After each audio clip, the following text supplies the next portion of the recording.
বিশ্বাস আর ভক্তি চাই। বিশ্বাসের কত জোর শুনো। একজন লঙ্কা থেকে সমুদ্র পার হবে, বিভীষণ বললে, এই জিনিসটি কাপড়ের খুঁটে বেঁধে লও, তাহলে নির্বিঘ্নে চলে যাবে, জলের উপর দিয়ে চলে যেতে পারবে। কিন্তু খুলে দেখো না, খুলে দেখতে গেলেই ডুবে যাবে। সেই লোকটা সমুদ্রের উপর দিয়ে বেশ চলে যাচ্ছিল।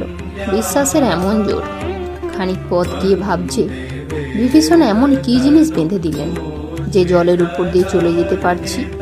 এই বলে কাপড়ের খুঁটটি খুলে দেখে যে শুধু রাম নাম লেখা একটি পাতা রয়েছে।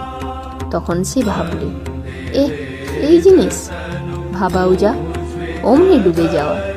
কথায় বলে, হনুমানের রাম নামে এত বিশ্বাস যে বিশ্বাসের গুণে সাগর লঙ্ঘন করলে, কিন্তু স্বয়ং রামের সাগর বাঁধতে হলো।